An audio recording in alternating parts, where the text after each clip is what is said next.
అభి ఏదపై హాయిగా నిద్రపోతున్న సాక్షి ముంగుర్లు సరిచేసి తన్ని పక్కకు పడుకోబెట్టి లేచి ఫ్రెష్ అయి వచ్చాడు. సాక్షి అంతలోపే లేచి చీర సరిచేసుకుంటూ అభి వైపు కోపంగా చూసి ఫ్రెష్ అవ్వడానికి వేరే డ్రెస్ తీసుకుని వెళ్ళిపోయింది. అబ్బో, మేడం గారికి కోపం వచ్చిందిగా అనుకుంటూ సాక్షి రాగానే, ఏంటి మేడం, శారీ ఉంటే బాగుండేదిగా అన్నాడు సాక్షి డ్రెస్ చేంజ్ చేయటంతో. మీకు అల్లరి చాలా ఎక్కువైపోయింది. చీరలో ఉంటే ఇంకేం లేదు, అందుకే అంది దుప్పటి సరిచేస్తూ. హే, చుడిదార్లో ఉన్నా వదిలేస్తా అనుకున్నావా అన్నాడు కొంటెగా నవ్వుతూ. అభి అని చిరుకోపం చూపిస్తూ బెడ్పై కూర్చొని ఇంటికి ఫోన్ చేసి అందర్నీ పలకరించి చిన్న పాప నిద్రపోతూ ఉండటం చూసి ఫోన్లో చూస్తూ ముద్దు పెట్టి ఫోన్ మాట్లాడడం ముగించింది. సాక్షిని చూస్తూ ఉండిపోయాడు అభి. ఏంటి అభి అలా చూస్తున్నారు?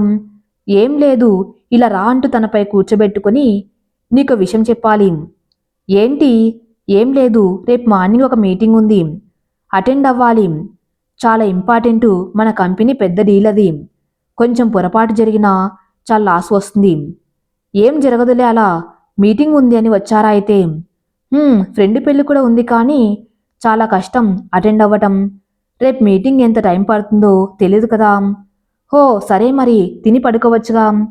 మార్నింగ్ లేచి మళ్ళీ ఒకసారి డాక్యుమెంట్స్ చెక్ చేసుకోండి అంటూ సాక్షి ముందే కూర్చొని డాక్యుమెంట్స్ అన్నీ సెట్ చేసేశాడు. అండ్ ప్రజెంటేషన్ కూడా. సాక్షి కూడా పక్కనే కూర్చొని అన్నీ చూస్తూ అభి ప్రజెంటేషన్ కోసం ప్రిపేర్ అవుతూ అభి చెప్పేది వింటూ మొత్తం సెట్ అవ్వటంతో పర్ఫెక్ట్ అనుకుని నిద్రపోయారు. మార్నింగ్ 9కి జేడీ కంపెనీ బయట అభి అండ్ సాక్షి ఇద్దరు రిసెప్షన్లో ఉండగా అభి ఏదో కాల్ మాట్లాడుతూ పక్కకి సీరియస్గా వెళ్ళిపోయాడు. సాక్షి అక్కడే వెయిట్ చేస్తూ ఉంది. అపార్ట్మెంట్ టైం రావటంతో జేడీ కంపెనీ మేనేజర్ వచ్చి జేడీ సార్ పిలుస్తున్నారు అంటూ వచ్చాడు. కానీ అభి ఎక్కడ కనిపించడం లేదు. ఫోన్ నాట్ రీచబుల్ అని వస్తుంది. మేనేజర్, మ్యామ్ మీరు పదండి, జేడీ సార్ 15 మినిట్స్ మాత్రమే టైం ఇచ్చారు, మళ్ళీ కోప్పడతారు పదండి, అభి సార్ వస్తే పైకి రమ్మని చెప్పు అంటూ రిసెప్షన్లో చెప్పి వెళ్ళాడు. సాక్షి చేతిలోని డాక్యుమెంట్స్, ల్యాప్టాప్ అన్నీ ఉన్నాయి. పైకి వెళ్ళి జేడీకి డాక్యుమెంట్స్ ఇచ్చింది. వేర్ ఈజ్ అభిలాష్ అన్నాడు JD. He is on the way sir. Then who will give presentation? I have no time. ఏం చేయాలో అర్థం కాక అభికి మెసేజ్ మీద మెసేజ్లు, కాళ్ళ మీద కాళ్ళు చేస్తుంది, కానీ నో రిప్లై. పెద్ద డీల్, కంపెనీకి లాస్ అన్నాడుగా, ఏం చేద్దాం అనుకుంటూ ఉండగానే, hello, where are you? What about presentation? I will give sir. వా యూ? ఓకే అన్నాడు సాక్షిని ఎగాదిగా చూసి. జేడీ మనసులో సాక్షి ఇంత అందంగా సింపుల్గా ఉంది, ఎవరి ఈ బామ్మ అనుకొని తన మాటలను కన్నులను అన్నిటినీ గమనిస్తున్నాడు. ముందు రోజు అభి ప్రజెంటేషన్ చూసి వాళ్ళ కంపెనీకి సంబంధించి ఉన్న అన్ని విషయాలు, ప్రజెంటేషన్కి సంబంధించిన విషయాలు చెప్పడంతో సాక్షి టెన్షన్గానే మొదలుపెట్టినా బాగానే డీల్ చేస్తూ ఉండటంతో జేడీ కూడా శ్రద్ధగా వింటున్నాడు. అభి మీటింగ్ మధ్యలో వచ్చాడు. చిన్నగా సారీ అంటూ వచ్చి జాయిన్ అయ్యాడు. సాక్షి ప్రజెంటేషన్ ముగించి థ్యాంక్స్ చెప్పేసరికి అభి కళ్ళార్పకుండా తన్నే చూస్తూ ఉన్నాడు. జేడీలే చిన్నగా, good, you will work out the same. Well mister Abhi, your project manager is very good at her and I'm impressed అన్నాడు కళ్ళార్పకుండా చూస్తూ. పక్కనే ఉన్న అభిని పట్టించుకోకుండా ల్యాప్టాప్ అన్ని సర్దుకుంటూ ఉన్న సాక్షి ఎదురుగా వచ్చి నిలబడి ఐఆమ్ జయరాం దేశాయ్ అన్నాడు షేక్ హ్యాండ్ ఇస్తూ. సాక్షి వినయంగా నమస్కారం చేస్తూ ఐఆమ్ సాక్షి అభిలాష్ అంది. జేడీ షాక్గా అభిని చూశాడు. అభి దగ్గరకు వచ్చి సాక్షి భుజంపై చెయ్యి వేసి షీఈజ్ మై వైఫ్ అన్నాడు. Oh, made for each other, షీ జెమ్ and Abhi, we will complete the formalities and start the work. Bye Abhi, bye Sakshi అన్నాడు ఒక రకమైన ఫీలింగ్తో. Bye sir and meeting success కావటంతో మేనేజర్తో ఫార్మాలిటీస్ ముగించుకొని బయలుదేరారు ఇద్దరు. దారి మొత్తం ఇద్దరి మధ్యలో మాటలు లేవు. సాక్షి కోపంగా ఉంది అని అర్థమవుతుంది, అందుకే సైలెంట్గా ఉన్నాడు అభి. కానీ ఎంతకీ తనతో మాట్లాడకపోవటంతో కారు ఒక పార్కు దగ్గర ఆపి సాక్షి చెయ్యి మీద చెయ్యి వేశాడు బెరగ్గా. అభి మీద కోపం చూపించలేని సాక్షి కళ్ళు తిప్పేసి చెయ్యి వెనక్కి తీసేసుకుంది. అభికి అర్థమైంది, చాలా కోపం వచ్చింది సాక్షికి అని గెస్ట్ హౌస్కి చేరుకొని కోపంగా కార్ దిగి లోపలికి వెళ్ళి ఫ్రెష్ అయి పడుకుంది సాక్షి. అభి తన్ని డిస్టర్బ్ చేయలేదు. నైట్ బాల్కనీలో కూర్చొని ఆలోచనలో ఉన్న సాక్షిని చూసి జేడీ కంపెనీ అగ్రిమెంట్ డీటెయిల్స్ చూస్తున్న అభి ఆ వర్క్ పక్కన పెట్టి సాక్షి వెనక్కి వచ్చి నిలబడి ఉన్నాడు. సాక్షికి తెలుస్తుంది తన వెనకే ఉన్నాడు అని, కానీ సైలెంట్గా ఉంది. సాక్షి అన్నాడు మెల్లగా. సాక్షి పలకలేదు. ఇలా కాదు, అభిగాడి మాయ చూపించాల్సింది అంటూ వెనక నుండి హత్తుకొని మెడపై కిస్ చేశాడు. సాక్షి కోపంగా తోసేసి లోపలికి వెళ్ళి సోఫాలో కూర్చొని ఉంది. తన ముందే కూర్చొని సాక్షి చెప్పేది వినరా? ఏం చెబుతావు? అరే, అంత ఇంపార్టెంట్ మీటింగ్ వదిలేసి ఎక్కడికి వెళ్ళావు? ఎన్నో కాల్సు మెసేజ్లు చేశాను.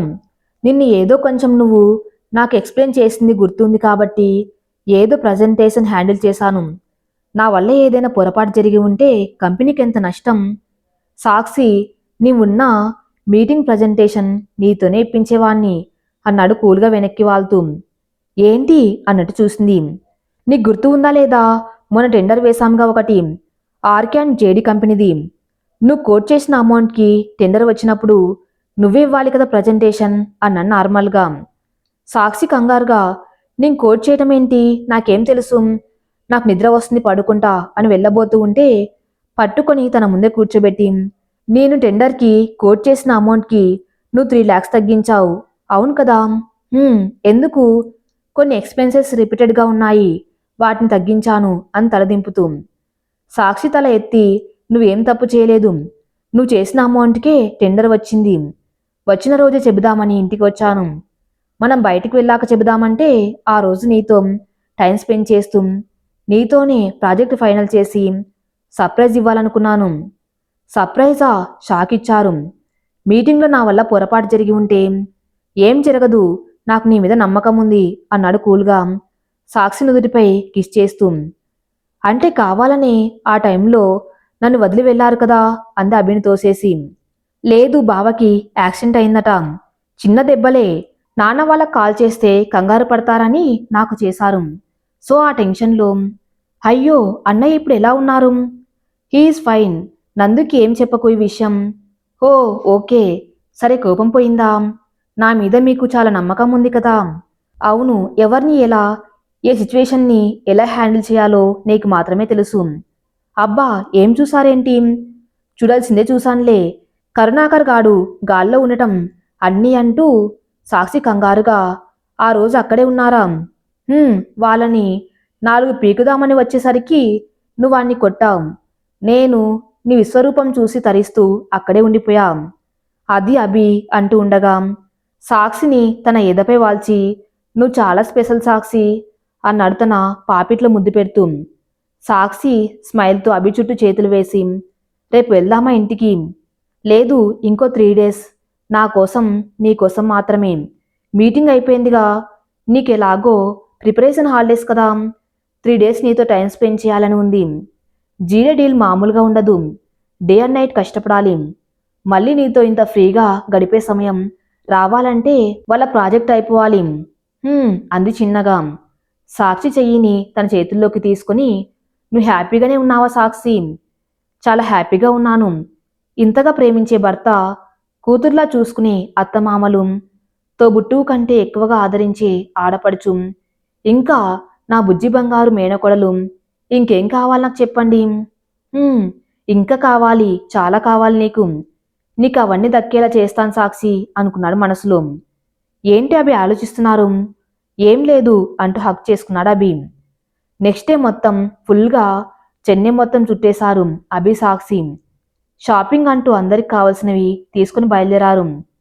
నైట్ రూమ్కి రావటం నేను అలసిపోయాను, నా వల్ల కాదు అంటూ సోఫాలో నిద్రపోయింది సాక్షి. అసలు చుట్టూ ఏం జరుగుతుంది కూడా తెలియనంతగా. కాసేపటికి అభి లేపాడు తన్ని. ఏంటి అభి, నాకు నిద్ర వస్తుంది, ప్లీజ్ నా బంగారం కదా, లే అంటూ లేచి చుట్టూ చూసింది. Mumbai ship with all arrangements. చుట్టూ చూసి, అభి ఎక్కడ ఉన్నాం మనం? రా అంటూ తన చెయ్యి పట్టుకుని షిప్లో రూమ్ నుండి బయటకు తీసుకువచ్చాడు. చుట్టూ భూమి అనేది కనపడలేదు తనకు.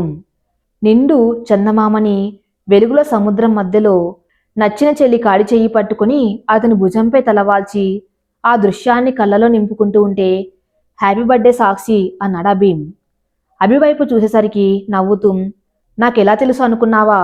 బామ్మగారు చెప్పారు. ఎలా ఉంది నా బర్త్డే గిఫ్ట్? అసలు మాటలు లేవు అభి, చాలా చాలా బాగుందంది అభిని హత్తుకొని. ఇది నీకోసమే అన్నాడు చేతిలో ఉన్న బాక్స్ ఇస్తూ. ఏంటి ఇది? ఓపెన్ ఇట్ అన్నాడు అక్కడ ఉన్న ఆ సపోర్టర్ మీద కూర్చొని. ఓపెన్ చేసి చూసింది. Navy blue long frock. మధ్యాహ్నం షాపింగ్ మాల్లో సాక్స్కి నచ్చింది కానీ కాస్ట్లీ అని సైలెంట్ అయిపోయింది. కానీ అభి గమనించి తనకు తెలియకుండా తీసుకున్నాడు. నచ్చిందా? చాలా అని నవ్వుతూ. నేను వెయిట్ చేస్తూ ఉంటా నీకోసం అన్నాడు చిప్పై రూమ్ స్టెప్స్ ఎక్కుతూ. చిన్న నవ్వుతో వెళ్ళి రెడీ వచ్చింది పై రూమ్కి. అభి అండ్ డోర్ నాక్ చేయగానే ఫుల్ ఫ్లవర్ డెకరేషన్తో వెల్కమ్ చెప్పింది ఆ రూమ్. అభి సాక్షిని చూస్తూ ఉండిపోయాడు. నేవీ బ్లూ లాంగ్ ఫ్రాక్లో, మెడలో ముత్యాల హారంతో, మొహానికి చిన్న బింది పెట్టి హెయిర్ మొత్తం వదిలేసి అలాగే అక్కడే నిలబడిపోయింది. బార్బీ డాల్లా ఉన్నావు సాక్షి అన్నాడు దగ్గరకు వచ్చి తను చెయ్యి అందుకుంటూ. రా ఆ రూమ్ దగ్గర ఉన్న చిన్న బాల్కాన్లో అరేంజ్ చేసిన కేక్ని కట్ చేయించి సాక్షికి తినిపించి సెల్ఫీలు దిగారు. చాలాసేపు కబుర్లు చెప్పుకుంటూ అక్కడ నిలబడి సముద్రపు అందాలను చూస్తూ సాక్షి అభివైపు తిరిగి ఏంటి అని కళ్ళెగరేసింది. ఆ చందమామ ఈ వేళ ఈ సముద్రాన్ని అందంగా మారిస్తే నువ్వు ఇంకా అందంగా రెడీ వాళ్ళతో పోటీ పడుతున్నావు. సాక్షి సిగ్గుతో అభి అని లోపలికి వెళ్ళబోతూ ఉంటే తన చెయ్యి పట్టుకుని నాకు కోరిక ఉంది తెలుసా అన్నాడు తన చెయ్యిని చిన్నగా కిస్ చేస్తూ. ఏంటి? టైటానిక్ మూవీ చూసావా? అంది.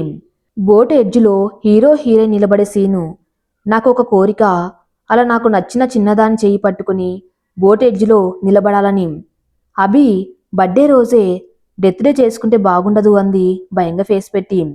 హాహా ఏమవ్వదు ట్రస్ట్ మీ అన్నాడు తన చెయ్యి పట్టుకుని ఫోర్సుగా లాగి. వద్దు అభి అంది కంగారుగా. నమ్మకం లేదా నా మీద? ఉంది, నాకంటే ఎక్కువగా నీ మీద అంటూ బోట్ ఎడ్జ్లో ఉండే రాడ్పై కాలు పెట్టి నించుంటూ అభి కూడా తనకి సపోర్ట్గా వెనక నించొని వెనక నుండి హక్ చేసుకున్నాడు. తన చెయ్యి వణుకుతూ ఉంటే నవ్వుతూ కళ్ళు మూసుకుని ఏం చేస్తావే, కళ్ళు తెరిచి చూడు అంటూ సాక్షి కళ్ళు తెరవటంతో అలాగే నిలిచిపోతే బాగుండన్నంతగా వావబి చాలా బాగుంది. చెప్పాను కదా బాగుంటుందని అని దింపేసి నచ్చిందా? కనపడవు కానీ మంచి రొమాంటిక్ ఫీల్ ఉంది మీకు. అవునా, ఇంతకంటే మంచి రొమాంటిక్ సెన్స్ ఉంది నాకు చూపించనా అంటూ దగ్గరికి లాక్కొని సాక్షిని ఎత్తుకొని సాక్షి అభి మెడ చుట్టూ చేతులు వేసి నవ్వుతూ అభి బుగ్గపై ముద్దు పెట్టింది. Thanks for everything. నాకు కావాల్సింది థ్యాంక్స్ కాదు, నీ మొహంలో చిరునవ్వు. ఎప్పుడు ఇలాగే నవ్వుతూ ఉండు సాక్షి అన్నాడు.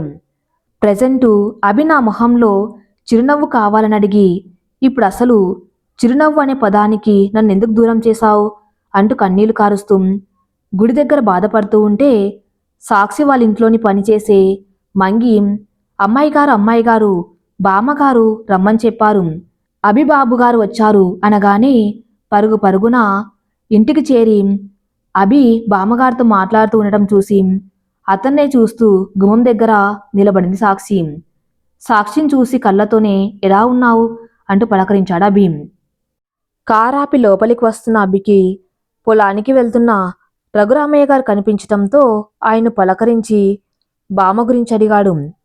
ఏముంది బాబు, ముసలి ప్రాణం కదా, కొంచెం బాధ ఉన్నా సంతోషం ఉన్నా తట్టుకోలేదు. మిమ్మల్ని చూడాలి అని అడిగితే పాపం మీకెన్నో పనులు ఉంటాయి, ఇబ్బంది పడ్డారు. అయ్యో అలా ఏం లేదు మామయ్య, బామ్మగారెక్కడా?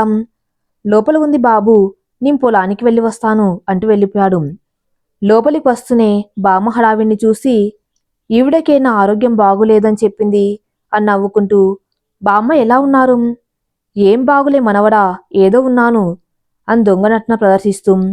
ఇంతలో అభి ఇల్లంతా వెతకడం గమనించి సాక్షి ఇంట్లో లేదు, గుడికి వెళ్ళింది.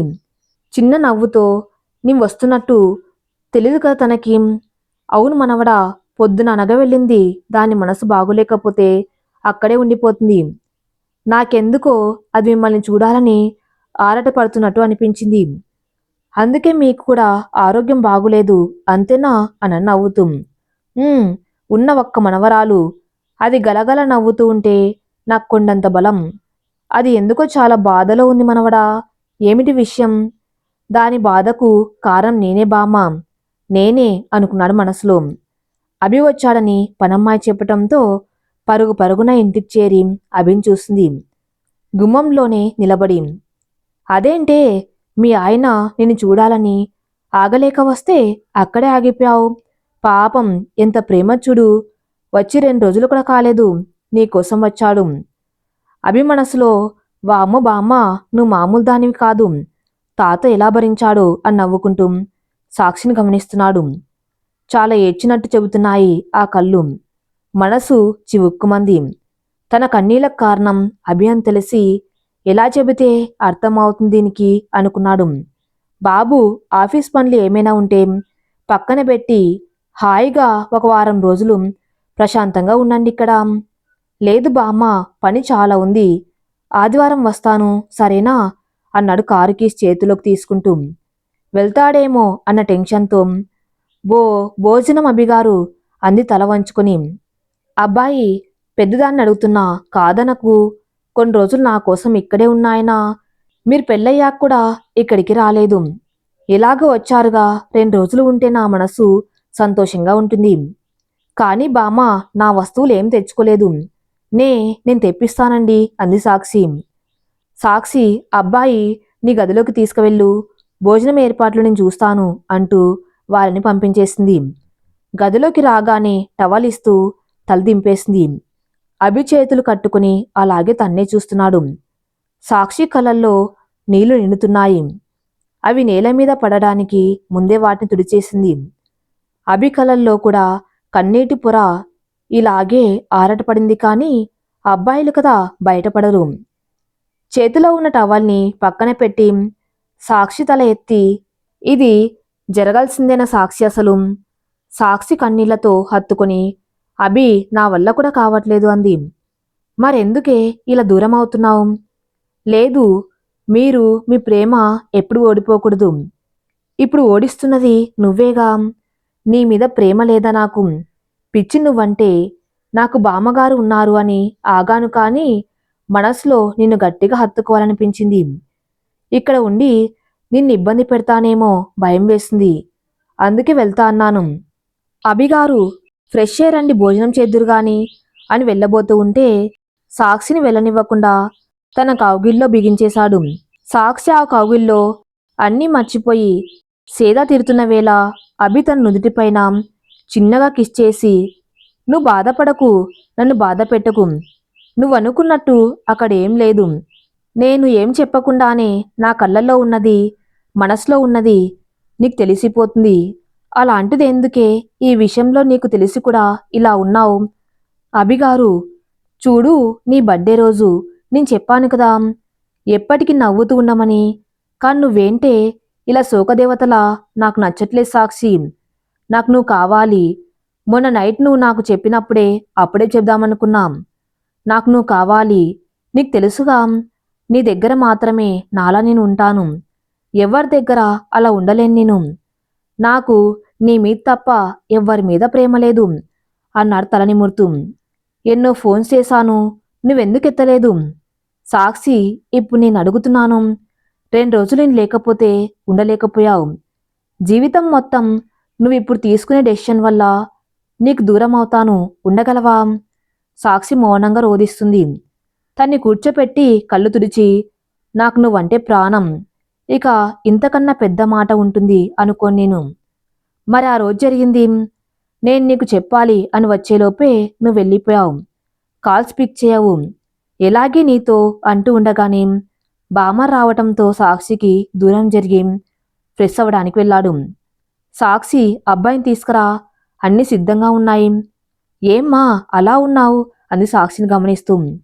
అత్తమ్మ గుర్తుకు వచ్చింది బామ్మ అంది. పిచ్చి పిల్ల, ఎంత 4 రోజులు ఇట్టే గడిచిపోతాయి. అసలే వట్టి మనిషివి కాదు, ఇలా బాధపడకు అంది కళ్ళు తుడుస్తూ. వాష్రూమ్ నుండి వచ్చిన అభిలాషు ఆ మాట విని అక్కడే ఆగిపోయాడు. బామ్మ వెళ్ళగానే సాక్షిని ఫోర్సుగా తన వైపు లాగి, బామ్మ ఏం చెప్పింది నిజమేనా అన్నాడు సీరియస్గా. తల దింపేసి నేల చూపులు చూస్తూ అవును అంది.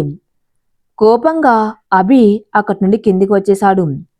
సాక్షి అతని వైపు చూసి వెనకే వచ్చి అతనికి వడ్డిస్తూ పక్కనే నించొని ఉంది. తిన్ సాక్షి, నువ్వు కూడా ఇలాంటి టైంలో బాగా తినాలి చూడు. మనవడా, నీ పెళ్ళాం ఇక్కడికి వచ్చిన దగ్గర నుండి సరిగ్గా తినడం లేదు, నిద్రపోవటం లేదు. ఇలా అయితే కడుపులో బిడ్డకు బలం ఎలా వస్తుంది చెప్పు. బామ్మ అంది చిన్నగా. అమ్మ, పంతులు గారు వచ్చారు అని మంగి వచ్చి చెప్పటంతో బామ్మ వెళ్ళిపోయింది. సాక్షి చెయ్యి పట్టుకుని చైర్లో కూర్చోబెట్టి అభి తన చేత్తో సాక్షికి తినిపించాడు తను తింటూ.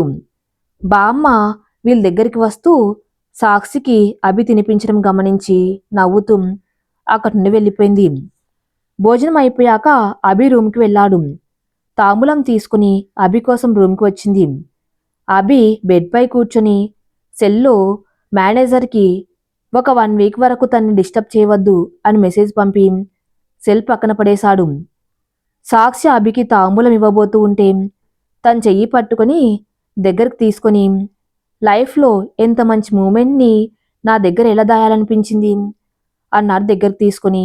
అభి ఎదపై సాక్షి తల ఉంచి తన ముంగులను సరిచేస్తూ 2-3 రోజులు నిద్రలేని కారణంగా అలాగే అభి ఎదపై నిద్రపోయిన సాక్షి. సాక్షి అంటూ బామ్మ పిలుస్తూ వచ్చింది. డోర్ తెరిచి ఉండటంతో పడుకుంది బామ్మ ఇప్పుడే అంటూ తన తలదిండుపై పెట్టి దుప్పటి కప్పుతూ చెప్పాడు.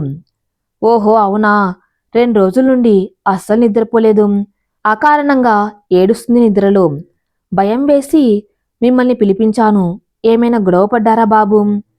మీ సాక్షి గురించి మీకు తెలియదా బామ్మ? ఏమన్నా మౌనంగా భరిస్తుంది కానీ గొడవ పడదు. అలా గొడవ పడిన బాగుండేది, దానికి బాధ తప్పేది అన్న నిద్రపోయిన సాక్షిని చూస్తూ. ఇంత ప్రేమ పెట్టుకుని విడాకులు ఎందుకు తీసుకోవాలనుకున్నారు బాబు? మీకెలా? సరస్వతి ఫోన్ చేసి అసలు విషయం కనుక్కోమని చెప్పింది. అందుకే మిమ్మల్ని పిలిపించాను. అసలు విషయం అంటూ చెప్పవలసింది మీరు బామ్మ, నేం కాదు. నీలిమ మీకేమవుతుంది బామ్మగారు? ఏంటి బాబు? ఎవరు అని తడబడుతూ. నీలిమ మీకెలా తెలుసు? నా మొదటి ప్రేమ బామ్మగార్తను. కాంతను వాళ్ళ మామయ్యని పెళ్లి చేసుకుంది అని నేను ప్రేమ పెళ్లికి దూరంగా ఉన్న సమయంలో సాక్షి నా జీవితంలోకి వచ్చింది. వారిద్దరి రూపం ఒకటే అనుకున్నాను కానీ రక్తం కూడా ఒకటే అని ఈ మధ్య తెలిసింది. అందుకే ఆ పిచ్చిది నేను తనకి దూరంగా ఉండలేను అని తెలిసి దూరం అవ్వాలి అని చూస్తుంది. తను చూసింది నిజమనుకుంటుంది కానీ జరిగింది వేరే బామ్మగారు. అది తనకు అర్థమవ్వాలి అని నేను తనకు అసలు విషయం చెప్పేలోపు డివర్స్ పేపర్స్ మీద సంతకం పెట్టి వచ్చేసింది. అంటే ఏం జరిగింది బాబు? అసలు ఏం జరిగింది అంటే సాక్షి బర్త్డే జరిగి అక్కడి నుండి హైదరాబాద్ తిరిగి వచ్చాక అభి జేడీ కంపెనీ వర్క్లో బిజీ అయిపోయాడు. సాక్షి ఇంట్లో వర్క్, పాప అండ్ ఫస్ట్ సెమ్ ఎగ్జామ్స్తో బిజీ అయిపోయింది. అభి వీలైతే ఇంటికి వస్తున్నాడు, లేకపోతే ఆఫీస్లోనే ఉండిపోతున్నాడు. తన కోసం సాక్షి భోజనం తీసుకుని వెళ్తుంది. అభి అక్కడే ఉంటే, ఏంటి మేడం ఇవాళ మాపై దయ కలిగింత మరికి? మీ యువరాణి గారు పడుకున్నారా అన్నాడు క్యారియర్ పట్టుకుని లోపలికి వచ్చిన సాక్షిని చూస్తూ. ఆహా, మహారాజుపై బెంగ కలిగి పరుగు పరుగున ఇచ్చటకు ఎగితిని పద్దేవా అని సాక్షి ఓల్డ్ సినిమా హీరోయిన్లా చెప్పటంతో అభి తన్నే చూస్తూ నిలిచిపోయాడు. ఏమైంది అని కనురెప్పలు ఎగరేస్తూ, చాలా రోజులైపోయింది కదా నీతో గడిపి అన్న ల్యాప్టాప్ పక్కన పెడుతూ. అలా అని ఎందుకు అనుకుంటున్నారు? మా కోసమే కదా కష్టపడుతున్నారు. వెళ్ళి ఫ్రెష్ అయ్యండి. అన్నీ మీకు ఇష్టమైనవే స్పెషల్గా వండి తెచ్చాను. ఒక్క మెతుకు కూడా వదలకుండా తినాలి అంది టేబుల్పై తెచ్చినవి అన్నీ సర్దుతూ. ఆఫీస్లో అభి రూమ్ చూసి, ఏంటి ఫైల్స్ అన్నీ ఇలా ఉన్నాయంటూ నేనే వర్క్లో పడి ఎక్కడ ఫైల్స్ అక్కడ పెట్టేస్తున్నా. ప్యూన్ ఫైల్స్ ఏమైనా మిస్ చేస్తాడేమో అని ప్రాజెక్ట్ వర్క్ ఫైల్స్ సర్దద్దు అని చెప్పాం అంటూ ఫ్రెష్ అవ్వడానికి వెళ్ళాడు. అయితే చాలా పని ఉంది ఇక్కడ నాకు. సరే ఇక్కడే ఉండి ఈ పని ముగిద్దామనుకుంటూ సరస్వతికి కాల్ చేసి, అత్తమ్మ నేను నైటు ఇక్కడే ఉంటాను ఆఫీస్లో, ఈ రూమ్ అంతా చెత్త చెత్తగా ఉంది. ఇవన్నీ సరిగ్గా సర్దేసరికి లేట్ అవుతుంది. మార్నింగ్ వస్తాను క్యాబ్లో. మామయ్యను నా కోసం ఏం పంపకండి అని విషయం చెప్పి కాల్ కట్ చేసింది. అభి ఫ్రెష్ అయ్యి వచ్చి ఏమేం చేశావేంటి అని చూస్తున్నాడు. గుత్తి వంకాయ్, వావ్, సాంబార్, ఇంకా గోంగూర పచ్చడి. అబ్బా, నోరు ఊరిపోతుంది. మరి ఆలస్యం ఎందుకు, తినిపించు అన్నాడు గోముగా. హా, చిన్నపిల్లాడ మీరు తినిపించటానికి అంది ప్లేట్లో అన్నంలో నెయ్యి వేసి గోంగూర పచ్చడి కలుపుతూ. అన్నీ నువ్వు చేయటం పేరు, నీ చేతులతో తినిపిస్తే టేస్ట్ ఇంకా అదిరిపోతుంది అందుకే అన్నాడు కొంటెగా చూస్తూ. ఆహా, అబ్బో, అయ్యగారు మంచి జోరు మీద ఉన్నారే అంది నోట్లో ముద్ద పెడుతూ. ఆఫీస్ అయిపోయింది లేకపోతే అంటూ ముందుకు వచ్చి సాక్షి చెంపపై ముద్దు పెట్టాడు. కంగారుగా సాక్షి చుట్టూ చూసింది. హాహా, ముద్దుకే కంగారు పడతావేంటి? పెట్టింది నేనేగా. అలా కాదు, ఇక్కడ క్యాంప్సా ఉంటాయిగా, నా క్యాబిన్లో ఉండవులే అన్నాడు. సాక్షి నడుముని చుట్టుకుంటూ నేను చాలా మిస్ అవుతున్న సాక్షి. అబ్బా, వర్క్లో పడితే ఇల్లు వాకిలి తిండి తిప్పలు గుర్తురాదు. నన్ను చూడగానే ఐ మిస్ యూ అంట. మీ మగవాళ్ళు మమ్మల్ని మాయ చేయటానికి వాడే ట్రిక్కులివి. నాకు తెలియదా ఏంటి? ఓయ్, ఏంటే అలా అనేసావు అన్నాడు ఫేస్ డల్గా పెట్టి. ఆ, రియల్లీ మిస్ యూ సాక్షి అన్నాడు దూరంగా జరిగి. హాహా, ఊరికే అన్నాను. అత్తమ్మ సీరియస్లో ఆడవాళ్ళు ఇలాగే మాట్లాడతారు. మీరు ఎలా రియాక్ట్ అవుతారో చూద్దామని అలా అన్నాను. నేను కూడా మిమ్మల్ని చాలా మిస్ అవుతున్నా. బట్ తప్పదు కదా మీకు. అవును, మీరిక్కడ రూమ్, బెడ్ అన్నీ ఏర్పాటు బాగానే చేసుకున్నారు. ఇది డాడ్ క్యాబిన్. డాడ్ ఆఫ్టర్నూన్ కాసేపు రెస్ట్ తీసుకునేవారు. సో బెడ్, వాష్రూమ్, ఒక కబోర్డు, టీవీ అన్నీ ఉన్నాయి. అలాగా అంటూ అభికి తినిపించి అదే ప్లేట్లో తను భోజనం చేసి అభి వర్క్ చేస్తూ ఉండటంతో ఫైల్స్ సర్దేసి పనిలో పడింది. 2 కాటన్ డబ్బాలు తెచ్చి ఒక్కో ఫైల్ చూస్తూ అన్నీ నీట్గా పెట్టేసి అభి టేబుల్ మీద ఉన్న ఫ్యామిలీ ఫోటో, అభి, సరు, విశ్వనాథ్, సాక్షి, నందన అని బుజ్జి బంగారు సెల్ఫీ అది చూసి అభిని చూసి మనసులో మీకు చాలా ఇంపార్టెంట్ కదా మేము అనుకుంటూ రూమ్ అంతా ఓకే అనుకున్నాక అభి ముందు సోఫాలో సెటిల్ అయిపోయింది. ఎందుకే చీరలు రాలేదు ఇవాళ అన్నాడు వర్క్ చేస్తూనే. మీకు వ్రతభంగం కలిగించే పనులు నేను చెయ్యనుగా అంది నవ్వుతూ. ఆహా, నువ్వు వచ్చావుగా మరి, ఆల్రెడీ వ్రతభంగం జరిగినట్టే అన్నాడు సాక్షి పక్కనే వచ్చి కూర్చుంటూ. అభి ఆఫీసుది వద్దు అంటూ దూరంగా జరిగేసరికి తన పక్కగా వస్తూ, అబ్బా, ఏం చేయనులేవే, పద, నిద్ర వస్తుంది నాకు, అలా వాకింగ్కి వెళ్దాం అంటూ ఆఫీస్ కింద లాన్లో వాక్ చేస్తూ సాక్షితో కబుర్లు చెప్తూ ఉన్నాడు.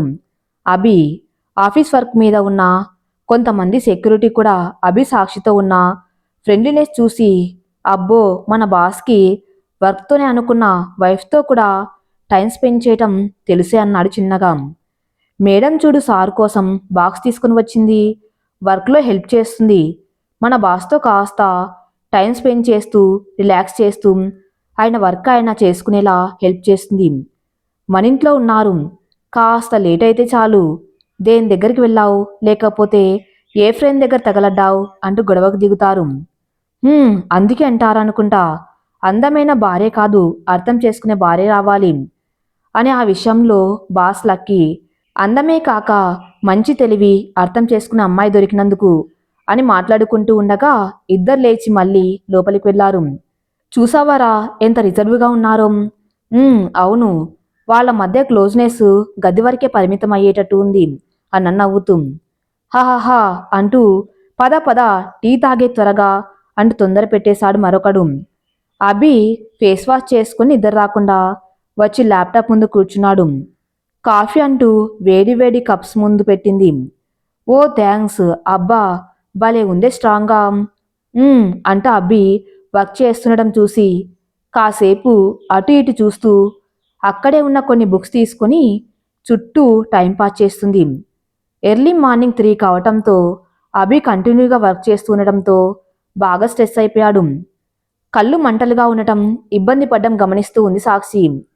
అభి కాసేపు పడుకో అంటూ తన చెయ్యి పట్టుకుని లాక్కొని వచ్చి సోఫాలో కూర్చోబెట్టి కాఫీ కోసం పాలు ఉండటంతో ఫస్టు ఏడు కిట్తో కాటన్ తీసుకొని పాలలో అద్ది తీసుకుని వచ్చింది. ఏంటి ఇది, నువ్వు పడుకో చెప్తా అంటూ అభిని కాళ్ళ మీద పడుకోబెట్టుకొని అభి కళ్ళపై పాలు అద్దిన పత్తి పెట్టి తన చేతులతో తల మర్దన చేయసాగింది. కళ్ళ మంటలు తగ్గి కళ్ళు చల్లగా అవ్వటం, తల మర్దన చేస్తూ ఉండటంతో తల భారం తగ్గటంతో హాయిగా అనిపించింది. అభి పసి పిల్లవాళ్ళ సాక్షి కాళ్ళపై నిద్రపోయాడు. మార్నింగ్ 7కి మెలకు వచ్చిన అభి సాక్షి అప్పటికి లేచి ఫ్రెష్ అయి కాఫీ కలుపుతూ ఉండటంతో వెనక నుండి హత్తుకుని చెవిలో థ్యాంక్స్ అన్నాడు చిన్నగా. ఎందుకు? అసలు రోజు ఈ స్ట్రెస్తో కళ్ళల్లో మంటతో నిద్ర పట్టేది కాదు. నిన్న కొంచెం ప్రశాంతంగా పడుకున్నా, నీ వల్ల కాసేపైనా గాని అలసట్లేదు అస్సలు. ఇంకా ఇలా ఎన్ని రోజులు అభిగారు? పడుతుంది ఇంకా చాలా టైం. ఫ్రెష్ అయి వస్తా అంటూ లోపలికి వెళ్తున్నా అభినే చూస్తూ, అభి ఒక్కడే ఇంతలా కష్టపడ్డం అవసరమా? తనకి హెల్ప్ చేయాలి అని ఆలోచిస్తూ ఉండగానే కాఫీ కప్స్ తీసుకుంటూ అభి చట్టుక్కున సాక్షికి ముద్దు పెట్టేశాడు. కంగారుగా చుట్టూ చూసి చిరు కోపంతో అభి అంది, ఎవ్వరూ లేరులేవే, ఏంటి అంతగా ఆలోచిస్తున్నావు? మీరొక్కరే ఇంతగా కష్టపడ్డం నచ్చలేదు నాకు. మరి తప్పదుగా, నేను వస్తాను ఆఫీస్కి. నేను చేయలేనా మీకు సహాయం వర్క్లో? నువ్వు వస్తే నాకు పని భారం తగ్గొచ్చు, కానీ నీకు పని ఎక్కువైపోతుంది. నువ్వు వర్క్ విషయంలో పర్ఫెక్ట్. 2 డేస్లో మొత్తం నేర్చుకుంటావులే గాని. సరే రామ్, రోజు హాయిగా నిన్ను చూస్తూ పని చేసిన అలసట కూడా మర్చిపోవచ్చు. సరే పద, నేను డ్రాప్ చేస్తా. నందన అత్తగారు వచ్చారట. ఇవాళ మంచి రోజు, 3 months అయినదటగా. సో వాళ్ళు తీసుకుని వెళ్తారట. నామకరణం వాళ్ళ ఇంట్లో చేయాలి అని ఆమె పట్టు. అయినా చిన్న బంగారం వెళ్ళిపోతుందా అంది ఫేస్ డల్లగా పెట్టి. సాక్షి, ఇలా హట్ అవుతావని వాళ్ళు నీకు విషయం తెలిసినా చెప్పలేదు. అక్క వెళ్ళాలి కదా, మళ్ళీ బావ కూడా వచ్చాక వస్తాను అంది భుజంపై చెయ్యి వేసి దగ్గరకు తీసుకుంటూ. ఇంటికి వెళ్ళి నందన అత్తగారిని పలకరించి అన్ని ఏర్పాట్లు చూసి ఎయిర్పోర్ట్లో డ్రాప్ చేసి సాక్షి చిన్న పాపను వదల్లేక బాధగా వెళ్లే వరకు చూస్తూ ఉంటే అభి తన్ని తీసుకుని ఆఫీస్కి వచ్చాడు. సరుగారికి అభి ఒక్కడే ఆఫీస్లో కష్టపడుతున్నాడు, నేను వెళ్తాను అని చెప్పి రావటంతో ఇద్దరికి భోజనం పంపుతా, నువ్వు తోడుగా ఉంటే కనీసం వాడు టైంకి తింటాడు అని సంతోషంగా పంపుతుంది. అభి పర్సనల్గా సాక్షికి వర్క్ నేర్పిస్తూ తన కోసం క్యాబిన్లోనే టేబుల్ అరేంజ్ చేసి వర్క్ షేర్ చేస్తాడు. అనుకున్న టైం కంటే ముందుగానే ప్రాజెక్ట్ అయిపోవటంతో జేడి పార్టీ అరేంజ్ చేస్తాడు. సాక్షి నాకు ఇంట్రెస్ట్ లేదు ప్లీజ్ అనగా ప్లీజ్ ప్లీజ్ అంటూ బతిమాలి తీసుకువచ్చాడు. కానీ పార్టీ మధ్యలో సడన్గా అభి మాయమైపోయాడు. తన కోసం వెతుక్కుంటూ వచ్చిన సాక్షి అభి ఒక అమ్మాయిని హత్తుకొని బాధపడుతూ డివర్స్ ప్లాన్ చేయిస్తా, నువ్వు ఇలా ఏడుస్తూ ఉంటే తట్టుకోలేకపోతున్నా, ప్లీజ్ అంటూ ఓదారుస్తున్నాడు. సాక్షి కాళ్ళ కింద భూమి కంపించినట్టయింది. బాధగా అక్కడ జరిగేది అర్థం కాక తొలి రాత్రి రోజున నీలిమ వస్తే డివర్స్ తీసుకునే విషయం జ్ఞాపకం వచ్చి అక్కడి నుండి ఇంటికి వెళ్ళిపోయింది. బాధతో గుండెలు పగిలేలా ఏడ్చి ఏడ్చి ఎప్పటికో నిద్రపోయిన సాక్షి మార్నింగ్ అభి సోఫాలో పడుకోవటం చూసి సైలెంట్గా వెళ్ళిపోయింది. అభి కూడా మూడాఫ్లో ఉండటంతో సైలెంట్గా ఆఫీస్కి వెళ్ళిపోయాడు. ప్రాజెక్టు పని అయిపోయింది, సాక్షి రెస్ట్ తీసుకొని అనే ఉద్దేశంతో. కాసేపటికి వంట్లో నలతగా అనిపించి సరస్వతి గారు అడగటంతో హాస్పిటల్కి సాక్షిని తీసుకుని వచ్చింది. బీపీ కొంచెం ఎక్కువ ఉంది అని చెప్పటంతో మందులు తీసుకుని వెళ్ళబోతూ వాంతింగ్స్ అవ్వటంతో డాక్టర్ సాక్షిని కూడా చెక్ చేసింది. కంగ్రాట్స్ మా, నువ్వు తల్లివి కాబోతున్నావు. సంతోషంగా ఉండవలసిన టైంలో డల్గా ఉండటంతో సాక్షిని బయటకు తీసుకువచ్చిన సరు పక్క క్యాబిన్ నుండి నీలిమను అభి చెయ్యి పట్టుకొని తీసుకువెళ్తూ ఉండటం చూసి షాక్ అయిపోయారు. సాక్షి తెలిసిన విషయం కావటంతో సైలెంట్గా ఉంది. ఇంటికి అభి వచ్చేసరికి రాత్రి కావటంతో సాక్షి అప్పటికే నిద్రపోయిందా అన్నట్టు తల నిమిరి చూసినా తను సైలెంట్గా నిద్ర నటిస్తూ బాధపడింది. నెక్స్ట్ డే మార్నింగ్ ఆషాఢమని రఘురామయ్య గారు వస్తే వెళ్తున్న సాక్షి సరుకి విశ్వాకి డివర్స్ పేపర్స్ చేతుల్లో పెట్టి అభి గారిని ఏమనకండి, ఆయన సంతోషంగా ఉండాలి అని అక్కడి నుండి రఘురామయ్య గారి వెంబడి వచ్చేసింది. ఈ కథ ఇంకా నెక్స్ట్ పార్ట్లో కొనసాగించబడుతుంది. నెక్స్ట్ పార్ట్ కోసం నా ఛానల్ని ఫాలో అవుతూ ఉండండి. Thank you for listening.